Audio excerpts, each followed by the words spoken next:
వారిగా కీర్తనలు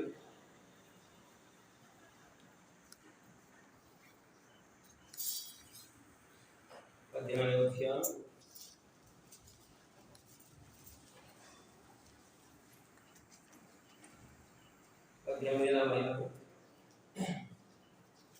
46 నుంచి 50 వరకు మార్చుకుంటున్నాం.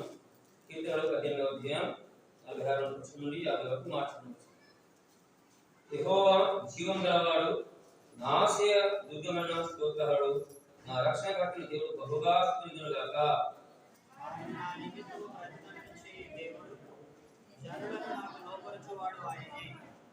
ఆయన నా శత్రువుల చేతి నుండి నన్ను విడిపించును. నా మీదికి లేచి వారి కంటే ఎత్తుగా నన్ను హెచ్చించుదువు. బలత్కారం చేయు మనుషుల చేతి నుండి నన్ను విడిపించుదువు.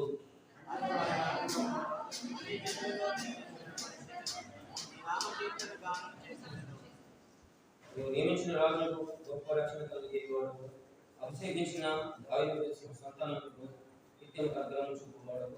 చిన్న ప్రార్థన. మహోన్నతుడైన భగవంతుడా, పరిశుద్ధుడైన తండ్రి, కృపానిచ్చిన దేవా, ప్రభావిత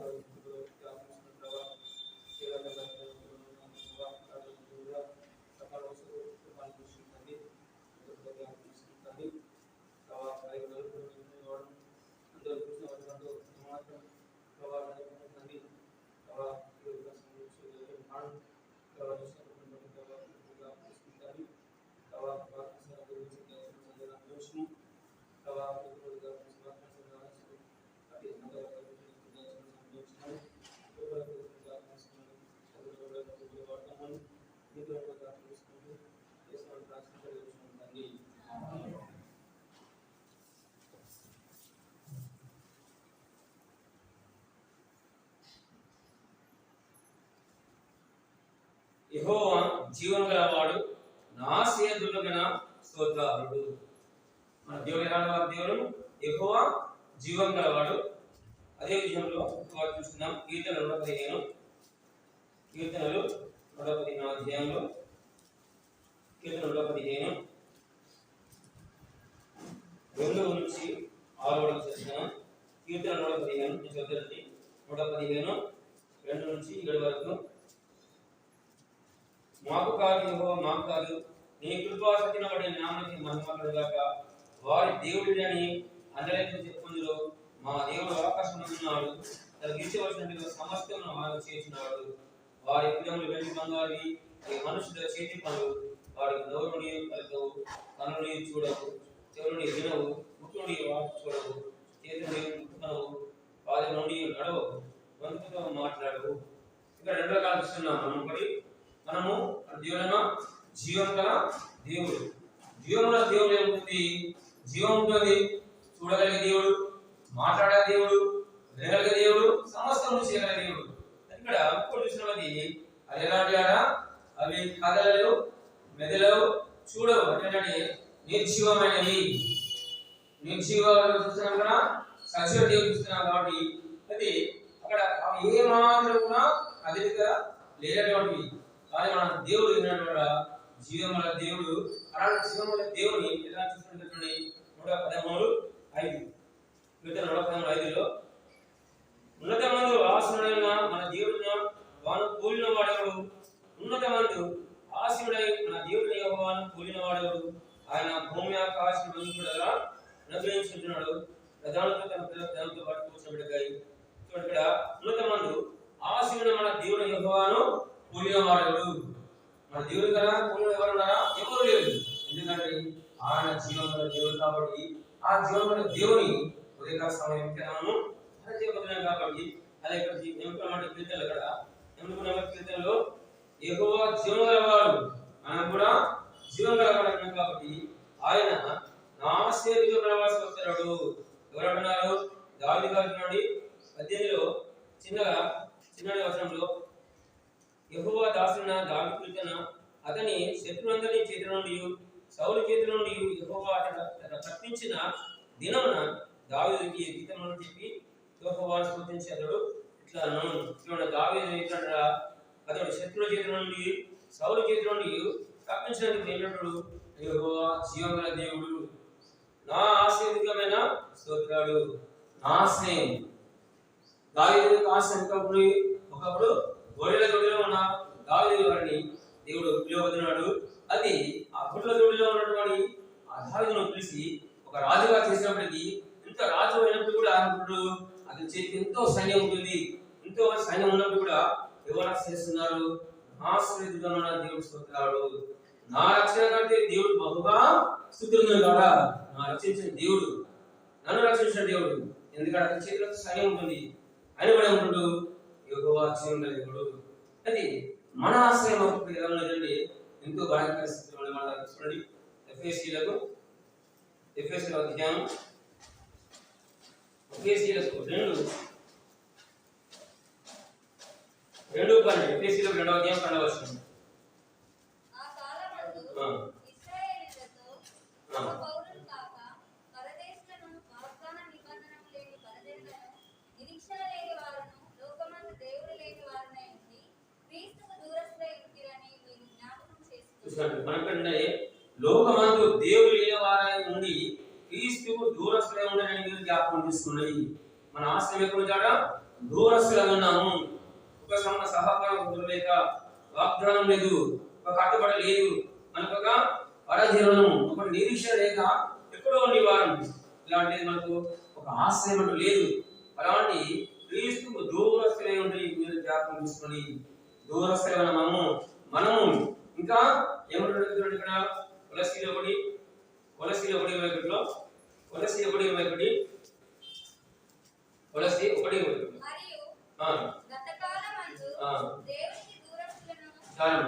గతకాలమందు దేవునికి దూరస్తులము.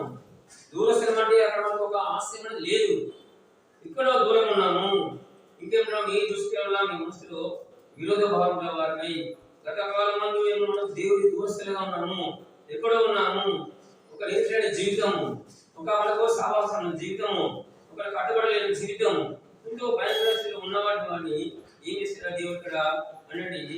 అలాంటి ఒక మనకు ఆశ్రయం కల్పించాడు. దావీదు గారికి ఎలాంటి ఆశ్రయం కల్పించారు? అలాంటి నీ నా జీవితంలో దూరస్థమైన జీవితము, ఒక నిబంధన లేని జీవితము. అలాంటి మనల్ని ఏం చేసినట్టే నా ఆశ్రయం మన దేవుడు మనకు స్తోత్రాలు. 48 అందువలన యెహోవా అన్యజనులలో నేను కనపరచును, నీ నామ కీర్తన గానం చేసేదను. యెహోవా తప్పించు కాబట్టి, నా ఆశీర్వాదమైన దేవుడు తప్పించు కాబట్టి, బలత్కారం చేయు మనుషుల చేతుల నుండి నీవు నన్ను విడిపించుదువు. అందువలన ఇప్పుడు మనం భయంకర ఒకప్పుడు సాధారణ బంధువులు ఉన్నవారు, అంధకారంలో ఉంటే వారు భయంకర స్థితిలో ఉన్న మనల్ని ఏం చేశాడట? ఆయన యెహోవా అన్య జనుల్లో నిన్ను నపచను, ఈ నామకీర్తన గానం చేసింది కాబట్టి, అది మనం అది దేవుని ఆరాధనగా వెళ్తున్నాము. దేవుని మనము నోరు తెలియని వాడిగా ఉంటున్నాం కాబట్టి, అక్కడ రాజు అయినప్పుడు దేవుని శత్రువుల చేతుల నుంచి, సౌలు చేతుల నుంచి భయంకర వాడిని తప్పించాడు కాబట్టి, అందుకని యెహోవా జీవం గలవాడు, మనలో జీవం ఉంది. యెహోవా ఏమంటాడు? ఆయన శ్వాస మనం ఉంది కాబట్టి ఇంకా జీవిస్తున్నాం కాబట్టి, మనం శ్వాస ఉంది, దేవుని శ్వాస మనం ఉంది కాబట్టి మనం జీవితం ఉన్నాం కాబట్టి మనం ఏంటంటే ఈనాడు మనం ఇక్కడ ఆశ్రయిస్తామని అనుకోవడం మన శక్తి కాదు, మన భక్తి కాదు, ఆయన కృప ద్వారా మనం ఇక్కడ ఉన్నామండి. అలాంటి జీవం దేవుని మనం ఏం చేయాలి? మనము ఆరాధించాలి. ఏమండి 19:14 కీర్తన 19:14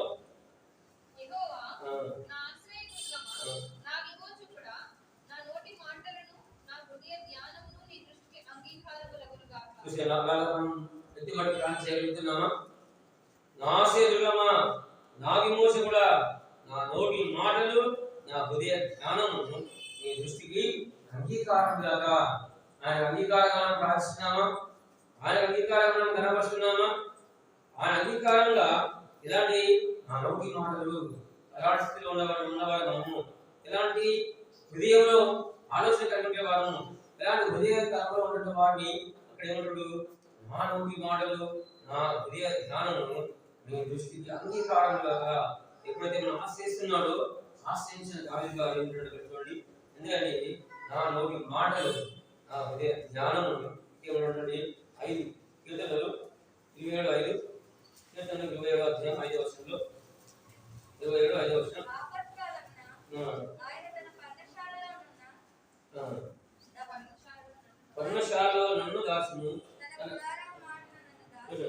ఆపత్కాలంలో ఆయన తన పర్ణశాలను దాచును, తన గుడారం మాటన నన్ను దాచును. ఆశ్రయ దుర్గం మీద నన్ను ఎక్కించును. ఆ ఆశ్రయ దుర్గం మీద నన్ను ఎక్కించు. కాబట్టి అలాంటి ఆపత్కాలంలో ఎలాగైతే రక్షించినాడో తన పర్ణశాలను దాచును, తన గుడారం మాటన నన్ను దాచును. నా జీవితంలో ఆయన సన్నిధి రాలేక ఎంతో మంది తన గుడారాలను తన ఆశ్రయం రాలేకపోతున్నారు, తన ఆశ్రయం చేయకపోతున్నారు, ఆశ్రయంలో ఆరాధించలేకపోతున్నారు. ఎందుకంటే ఇది చూడండి, ఎంతో సమయం ఇచ్చాడు దేవుడు మనకు, ఎంతో సమయం ఇచ్చి ఆయన ఆశ్రయం ఇచ్చాడు మనకు. నిమిషం ఎంతో సమయం వస్తుంది, కానీ ఆయన ఎవరు ఆశ్రయిస్తున్నాడు? ఎక్కువ ఆశ్రయిస్తున్నాడు. మనము ఎన్నోసార్లు ఆయన సన్నిధి రాలేక, ఎన్నోసార్లు మన సన్నిధి రాలేక ఎన్నో రకరకాల వాడితో శాపంతో వాడి సన్నిధి రాలేక ఉంటున్నాము. అలాంటి రాలేని సమయంలో ఎంతో మనం పొందుతున్నాము. నేను ఆ జీవితంలో ఇప్పుడు ఎంతో భయంకర ఉండేవారు. అయితే నన్ను తప్పించినాడు భయంకర స్థితిలో నుంచి పిలిపించాడు. కాబట్టి అటువంటి చేతిలో వ్యాధి బాధలు బలహీనతలు భయంకరమైన కరోనా మహమ్మారి నుంచి తప్పించాడు. ఇంకా ఎంతో మంది ఏడిపిస్తున్నాం, ఇంకా అక్కడ ప్రాంతాల్లో ఇంకా కరోనా మహమ్మారి విజృంభిస్తుంది. ఆయన కూడా మరి కూడా కాకలేదు. ఎందుకంటే మరణము ఆయన ఆశ్రయించేవారు ఉంటున్నాము. ఆయన సన్నిధిలో ఉన్నాం కాబట్టి ఏమంటారు, మనకు ఆయన సన్నిధిలో ఉన్నాం కాబట్టి మనకి ఏమైనా అక్కడ ఈ కూడా మనకు భయం అనేది లేదు. ఇప్పుడు అక్కడ 33:18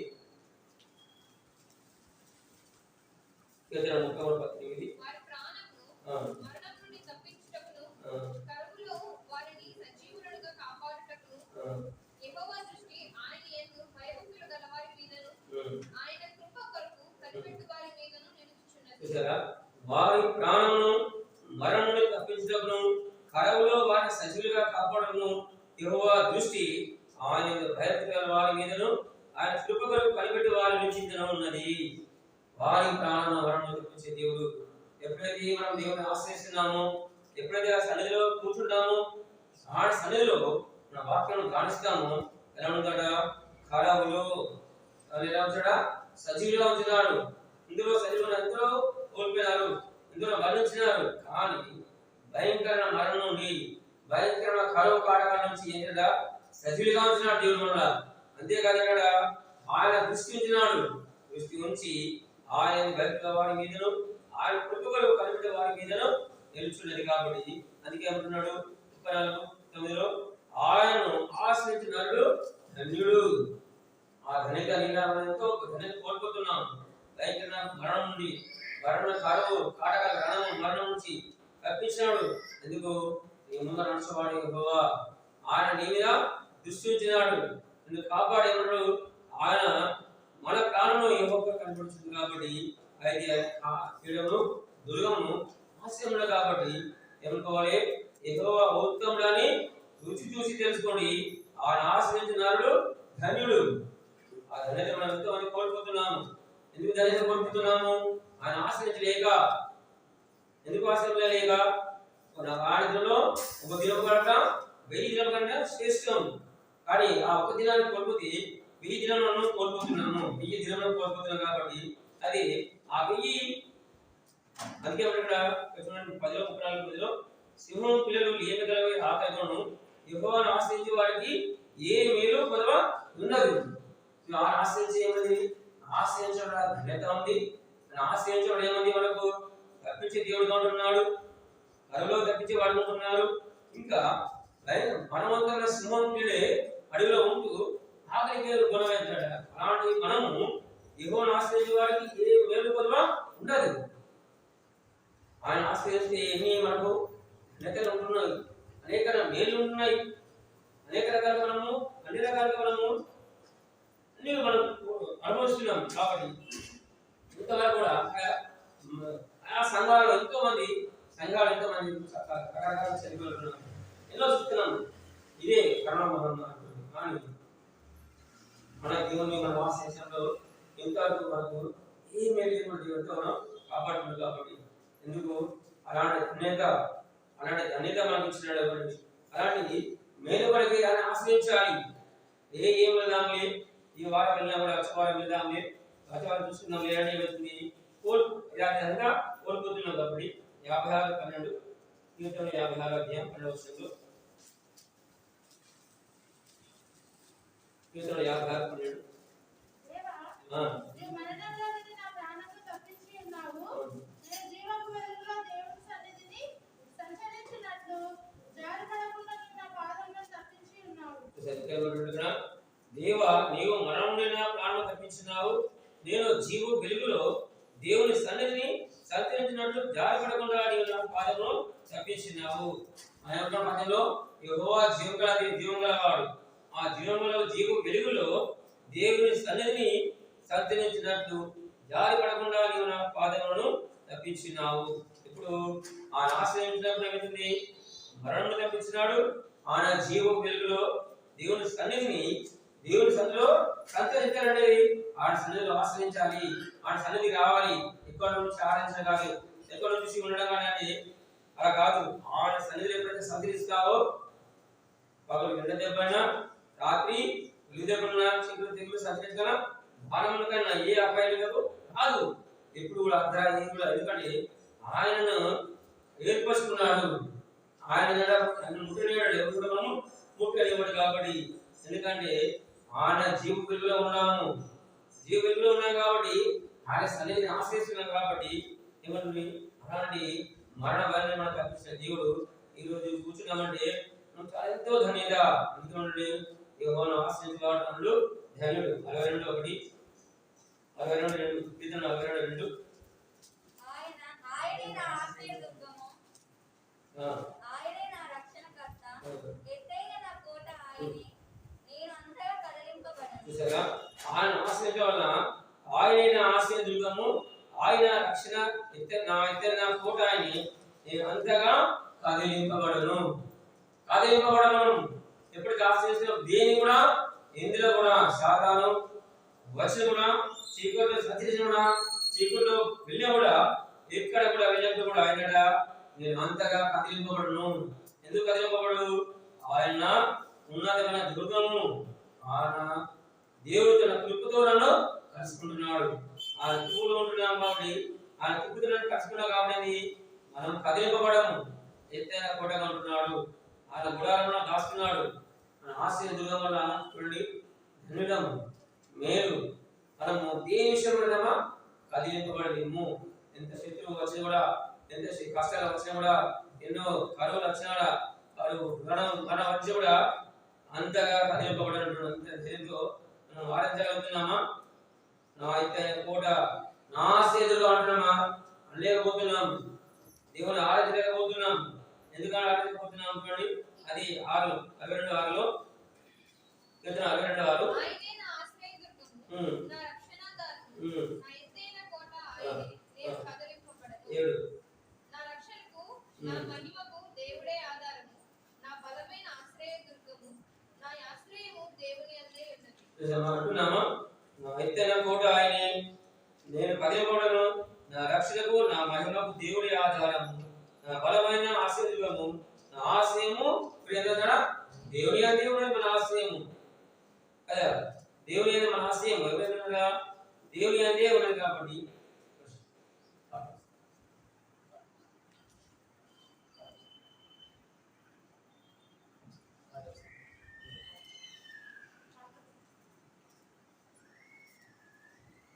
సరే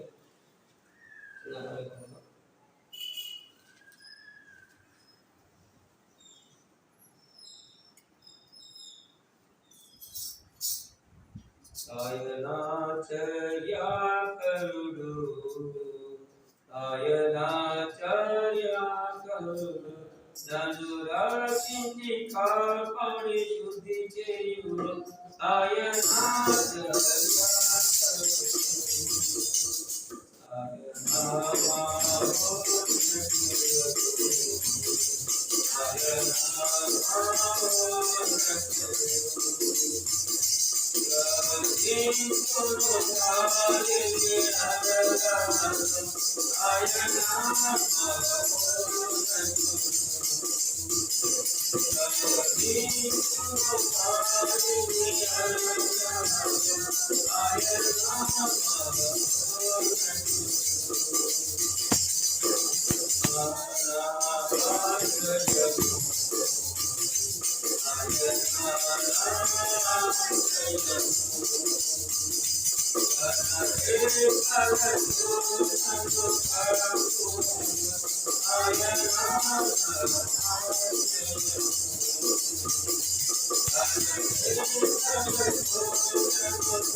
ఆశ్చర్యకరుడు మౌనతుడు ఆయన తన రెక్కలతో నన్ను కాపై హాస్యం దుర్గము.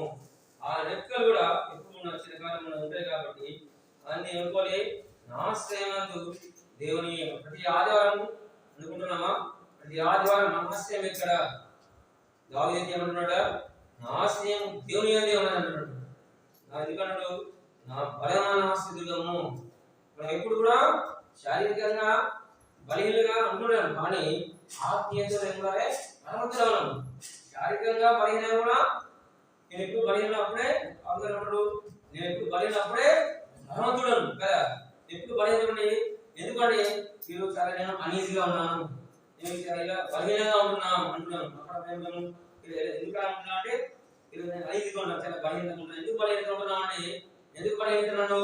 ఆ వాక్యంలో లేవు, ఆయన వాక్యంలో చదవడం లేదు, ఆయన వాక్యంలో పడిచలేదు, సన్నిధికి కావలేదు. కాబట్టి ఎప్పుడైతే ఆశ్రయిస్తున్నాం ఏమంటున్నాడు? 47 కీర్తన 47 దేవుని సన్నిధిని అతడు నిరంతరము నివసించును గాక. అతని కాపాడుటకై కృపా సత్యములను నియమించును. కదా, దేవుని సన్నిధిని అతడు నిరంతరం నివసించే దేవుడు. మనం దేవుని సన్నిధిని అతడు నిరంతరం నివసించు గాక, అతని కాపాడే కృపా సత్యములను నియమిస్తున్నాడు. కాబట్టి అలాంటి కృపా సత్యముల దేవుడు ఉన్నాడు కాబట్టి దేవుని సన్నిధిని ఎక్కడైనా నిరంతరము నిలుస్తాడు. శోషించే దేవుడు నిరంతరము మన జీవితంలో బలహీనత ఉంది ఉన్నది, కానీ ఎప్పుడో మనము ఆ బలహీనత ఎందుకు బలహీన ఉన్నామంటే ఆయన వాక్యంలో లేము, ఆయన ఆశ్రయించు లేము. దినంలో వాక్యం చదవకుండా కూడా దినంలో ఎక్కువైన వాక్యం పడిపోకూడదు. మనము శరీరం ఏమవుతుందా? నిరసితము, శరీరంలో బలహీనత. చాలా చాలా గ్రేట్ వారియర్. ఆయన ఎప్పుడు బలహీనప్పుడే బలవంతులం. ఆయన ఎందుకంటే నాస్యం దేవుని అవుతుంది. ఆయన ఆశ్రయించే వారికి ఏ మేలు కూడా లేదు, పొదుపుగా ఉండదు. ధన్యత ఆదివారం కోల్పోతున్నాము, ధన్యత ఆదివారం సంధిలో మేలు కోల్పోతున్నాము. ఆదివారం సంధి ఆయన నా రక్షణకు నా మహిమకు దేవుడి ఆధారం. చూడండి, దేవుడు మనకు గొప్ప రక్షణ ఇచ్చాడు. ఆయన మహిమ తీయడం తీసుకున్నాడు, ఆయన కూలికొని తీసుకున్నాడు. ఏమన్నా ఇక్కడ? నా రక్షణకు నా మహిమకు దేవుడే ఆధారం. రక్షణకు కోల్పోతున్నాము, దేవుడి మహిమను కోల్పోతున్నాము. ఆ బలమైన దుర్గాన్ని మేము ఆశ్రయించకపోతున్నాం. కాబట్టి అలాంటి బలమైన దేవుని మనం ఏం చేయాలంటే ఎంతో మనం ఆరాధించాలి అంటున్నాం. అది నిజంగా దేవుడు నా ఆశ్రయ దుర్గము, నా ఉన్నత దుర్గము. నేను ఈరోజు కలియబడలేకున్నానండి, నేను ఎందులో అభోగం లేదు అంటే, ఎందులో ఫెయిల్యూర్ లేదంటే ఏమంటే దేవుడు అంటారు నేను కదిలింపబడ కారణం ఏంటి? ఆయన ఇప్పుడు ఆశ్రయిస్తున్నాము. Never fails. మన జీవితంలో ఫెయిల్యూర్స్ కూడా ఏముండవు. ఫెయిల్యూర్స్ అనేది ఎప్పుడు కూడా ఉన్నామంటే దేవుని ఆశ్రయించకపోయినప్పుడే మన జీవితంలో ఫెయిల్యూర్స్ ఉంటున్నాయి. మన జీవితంలో అన్ని ఓటమే ఉంటున్నావు, అన్ని ఓటమే. బుద్ధి జ్ఞాన సర్వసాధారణంగా దుఃఖం ఉన్నాయి. జ్ఞానం పొందకుండా అడుగుంటున్నాడు, జ్ఞానం పొందుకుని అడుగుము అని మనం జ్ఞానం అడగలేకపోతున్నాం. ఎగ్జామ్ వెళ్తున్నాం, అడుగుతున్నామా? తొందరపాటు బట్టలు వేసాం, బట్టి పడుతున్నాం, కానీ దేవుని ఆశ్రయిస్తున్నామా? ఏమని దావీదు యుద్ధం నాది కాదు, యెహోవా నా చేతి వీళ్ళకు పోరాట నేర్పబడాలి. ప్రతి విషయంలో ఏమంటే ఆయన ఆశ్రయించాలి. ఎక్కడ కూడా ఆయన హృదయంలో ఆశ్రయించాల్సింది మనం ఎంతో ధన్యులము. ఎందుకంటే మన జీవనుడి దేవుడు ఆయన శ్వాస వల్ల ఉంది కాబట్టి. 105 కీర్తనలు 118 14 కీర్తన 118 14 118 14 వర్షం. యెహోవా నా ఆయన నాకు రక్షణాధారమాయె. అంటున్నాం మనం యెహోవా 18 14 అంటున్నాం. అది యెహోవా నా దుర్గము నా గానము, ఆయనకు రక్షణాధారమైనది. నా దుర్గము నా గానము, నా దుర్గము నా ఆశ్రయము. అందుకే ఉండడం కింద ఇది 17 నేను చావను సజీవుడనై యెహోవా క్రియలు వివరించేదను. ఎందుకు చావను? నేను ఆయనలో ఉన్నాను కాబట్టి, ఆయన జీవపు వెలుగులో ఉన్నాను కాబట్టి మనం ఏంటంటే సజీవుడనై యెహోవా క్రియలు, నా జీవితంలో చేసిన క్రియలు, నేను నా జీవితంలో ఎంతో శత్రు చేతి నుంచి, పౌరు చేతి నుంచి, భయంకరమైన మరణ బంధకులు, కరువు, అనామ, రక్షకుని అన్నిటి నుండి తప్పించినాడు. అందుకే అంటున్నాడు నా దేవుడు నా రక్షణకర్త దేవుడు నేను ఆరాధిస్తాను. నేను చావను సజీవుడైన దేవుని ఎదుట యెహోవా క్రియలు వివరించింది కాబట్టి. ఎందుకంటే ఏమంటే 27 118 యెహోవాయే దేవుడు, ఆయన మనకు వెలుగునట్టు అనుగ్రహించినాడు. నీవు నా దేవుడు, నేను కృతజ్ఞతాస్తుతులు చెల్లించేదను. నీవు నా దేవుడు, నిన్ను ఘనపరచెదను. నా దేవుడు నిన్ను ఘనపరుస్తాను, నిన్ను స్తుతించెదను, ఆరాధించేది దేవుడుగా ఉంటున్నాము. ఒక మాటగా అంటున్నామా? నోరుతో ఆరాధించలేకపోతున్నాము. భయంకరమైన స్థితిలో ఉంటున్నాయి మనం. ఇప్పుడు దావీదు గారి జీవితంలో చేసిన మేలు, నేను నా జీవితంలో చేసినప్పుడు మన ఆశ్రయం ఆయనే. మన హృదయంలో ఆయన ఆశ్రయంగా ఉంచుకున్నట్టయితే ఏంటి, మనకంటే ఇంకా గొప్ప కూడా లేడు. ఆయన కృతజ్ఞత నుంచి బతుకున్నాం కాబట్టి మన సుఖంగా ఆలోచించుకుంటే మన జీవితంలో ఎన్ని వచ్చినాయి, ఎన్ని సుఖాలు ఇబ్బందులు వచ్చినాయి, వచ్చినా కూడా దేవుడు అన్నింటిలో మనకు తప్పించాడు కాబట్టి. అందుకని నేను ఆ జీవితంలో ఏం చేయాలి? ఆయన ఆశ్రయంగా ఎంచుకోవాలి. ఆశ్రయంగా ఎప్పుడైతే ఎంచుకున్నావో ఆయనకు ఏమవుతుంది చూడండి. 92 కీర్తన 92 8 యెహోవా నీవే నిత్యము మహోన్నతుడుగా ఉండువు. యెహోవా నీవే నిత్యం మహోన్నతుడుగా ఉండువు. ఎందుకు? 13 యెహోవా మందిరంలో నాటబడిన వారై వారు మన దేవుని ఆవరణలో వర్ధిల్లగా. ఆయన ఆశ్రయించినప్పుడు ఆయన మహోన్నతులుగా ఉన్న దేవుని యెహోవా మందిరంలో నాటబడిన వారై మన దేవుని ఆవరణలో వర్ధిల్లుదురు. నాకు ఆశ్రయదుర్గమైన యెహోవా యథార్థవంతుడు. నాకు ఆశ్రయదుర్గమైన దేవుడుగా యథార్థవంతుడు దేవుడు. ఆయన ఆవరణలో ఆయన ఆశ్రయంలో వర్ధిల్లక, కుటుంబంలో వర్ధిల్లక, వ్యక్తిగతంగా వర్ధిల్లక ఉండాలంటే ఏం చేయాలి? ఆయన ఆశ్రయించాలి. ఆయన ఆశ్రయించని వ్యక్తిగతంగా కానీ, కుటుంబ పరంగా కానీ, సంఘ పరంగా కానీ ఏమిటా అంతరంగంలో వర్ధిల్లక ఉంటుంది కాబట్టి. అందుకని ఆయన ఎప్పుడైతే ఆయన ఆశ్రయించలేమో ధన్యత కోల్పోతున్నాం, రక్షణ కోల్పోతున్నాం, మహిమను కోల్పోతున్నాం. ఇంకా జీవితంలో నా జీవితంలో వ్యక్తిగతంగా ఏ మాత్రం ఏమైనా వర్ధిల్లత ఉండదు. ఎందుకు వర్ధిల్లత ఉండదు? ఎప్పుడు ఇలా ఉన్నామంటే, ఎందుకు ఎలా ఉన్నామంటే, అలాగే ఉన్నామంటే ఆయన నీ హృదయంలో ఏంది ఉంచుకోవడం, ఆశ్రయించడంగా ఎంచుకోవడం లేదు. దేని ఆశ్రయిస్తున్నాము? ఏదో మన హృదయంలో దేనిలో ఆశ్రయిస్తున్నాము? 91:4 కీర్తనలు. ఆయన తన రెక్కలతో నిన్ను కప్పును, ఆయన రెక్కల క్రింద నీకు ఆశ్రయము కలుగును. ఆయన సత్యము కేడెమును డాలునై ఉన్నది. ఆయన తన రెక్కలతో నిన్ను కప్పును, ఆయన రెక్కల క్రింద నీకు ఆశ్రయం. ఆయన రెక్కల కింద వస్తున్నామా? కావట్లేదు. ఆయన తన రెక్కలతో కప్పును. ఎక్కడికి వెళ్ళినా కూడా మధ్యాహ్నం భయంకర ఎండ కానీ, భయంకరమైన చీకటి కానీ, భయంకర స్థితిలో కానీ ఎక్కడ ఉన్నాము? ఆయన రెక్కల కింద మనకు ఆశ్రయం ఉంది. ఆయన రెక్కల కింద మనకు ఆశ్రయం ఉంది కాబట్టి ఆశ్రయం దేవుడు ఏంటి ఇక్కడ 9 యెహోవా నీవే నా ఆశ్రయము అని నీవు మహోన్నతుడైన దేవుని నీకు నివాస స్థలముగా చేసుకొని ఉన్నావు. నీకు అపాయం ఏమీయూ రాదు, ఏ తెగులును నీ గుడారమును సమీపించదు. నీ మార్గములన్నిటిలో నిన్ను కాపాడుటకు ఆయన నిన్ను కూర్చి తన దూతలకు ఆజ్ఞాపించును. యెహోవా నీవే నా ఆశ్రయమని నీవు మహోన్నతుడైన దేవుడు నీవు నివాసస్థలంగా తీసుకున్నావు. నీకు అపాయం ఏమీ రాదు, ఏ తెగులును నీ గుడారాలను సమీపించదు.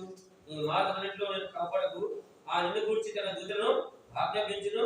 నీ పాదములో రాయిదాలకుండా వారిని తమ చేతి మీద ఎత్తి పడుకుందరు. చూస్తారా, మనం ఆశ్రయించవల్ల దేగులు రాదు, ఇంకా రాదు, అపాయం రాదు, మార్గంలో ఎలాంటి ప్రమాదాలు ఇచ్చించవు. ఆ దూతల వాగ్దానం నిత్యం కాపాడే దేవుడు ఉంటున్నావు. ఎప్పుడైతే ఆశ్రయిస్తున్నావో, ఎప్పుడైనా ఆశ్రయకారుగా నీ ఉదయం ఉంటున్నావో, ఆయన ఆశ్రయం నీవే నా ఆశ్రయము, ప్రభా నీవే నా ఆశ్రయము, నీవే జీవన దేవుడవు అని ఎప్పుడైతే మనం అనుకుంటున్నామో ఏమిటి నా ఎంతో ధన్యవాదాలు. కాబట్టి అలాంటి దేవుని మనం ఏం చేయాలి, మనము ఆశ్చర్యపరచాలి, నన్ను ప్రేమించాలి, ఆ సన్నిధి కావాలి. ఆ సన్నిధిలో సంపూర్ణ సంతోషం. ఆ సంతోషాన్ని మనము ఒక దినంలో అన్ని కోల్పుతున్నామంటే ఆశ్రయించడానికి ఏమి మనకు అన్ని కోల్పుతున్నాం. కాబట్టి అలాంటి జీవితం చూడండి, భయంకర స్థితిలో ఉన్న మమ్మల్ని ఆయన ఆశ్రయించాలి. ఆశ్రయించినప్పుడే మనకు అన్ని రకాలు ఉన్నాయి. కాబట్టి ఒక వాక్యం తీసుకుంటాం. కీర్తన 4:8 కీర్తన 4:8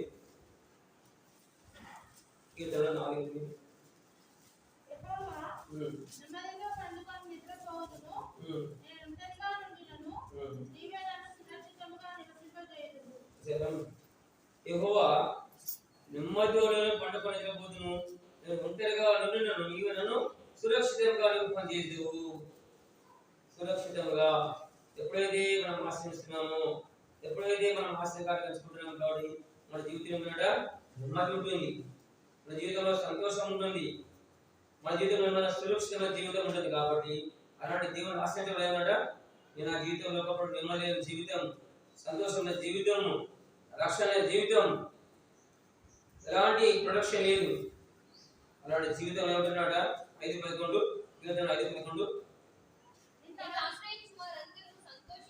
చూసారా, ఆశ్రయించే వాళ్ళు ఏమంటాడ, నిన్ను ఆశ్రయించే వారందరూ సంతోషం.